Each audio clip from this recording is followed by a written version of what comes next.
ఈసారి ఎలా అయినా బాలీవుడ్ మార్కెట్ కొట్టాల్సిందే అని డిసైడ్ అయినట్టున్నారు రవితేజ.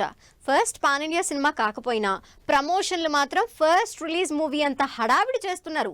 ఇప్పటి వరకు హిందీ ప్రమోషన్లను పెద్దగా పట్టించుకొని రవితేజ పని కట్టుకుని పాటల్ని కూడా హిందీలో రిలీజ్ చేస్తూ బాలీవుడ్ మార్కెట్ ని సీరియస్ గా తీసుకున్నారు.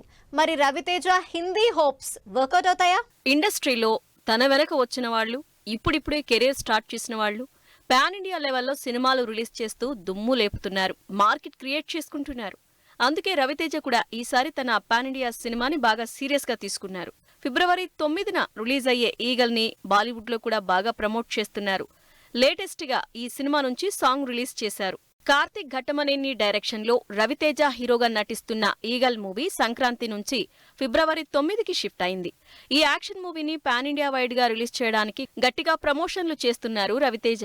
నిజానికి ఈగల్ టైటిల్ కి లాంగ్వేజ్ తో పనిలేదు, ఏ భాషలో రిలీజ్ చేసినా వర్కౌట్ అవుతుంది. కానీ బాలీవుడ్ రిలీజ్ కోసం ఈగల్ ని సహదేవ్ గా టైటిల్ మార్చి మరీ రిలీజ్ చేస్తున్నారు రవితేజ. ఈగల్ సినిమాని బాలీవుడ్ లో ఇప్పటికే ప్రమోట్ చేశారు రవితేజ.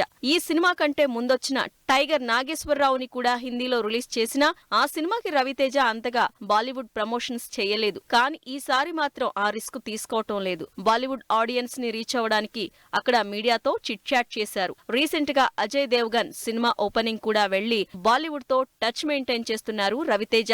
2022 లాస్ట్ లో వచ్చిన ధమాకా, లాస్ట్ ఇయర్ వచ్చిన వాల్తేరు వీరయ్య తప్పించి తర్వాత వచ్చిన సినిమాలన్నీ డిజాస్టర్లు కావటంతో ఈసారి పాన్ ఇండియా లెవెల్లో హిట్ కొట్టి ట్రాక్ లో పడదామని ప్లాన్ చేస్తున్నారు. దీనిలో భాగంగా బాలీవుడ్ ని సీరియస్ గా తీసుకుని ప్రమోట్ చేస్తున్న ఈగల్ రవితేజకి హిందీలో హిట్ బోణీ కొడుతుందో లేదో చూడాలి.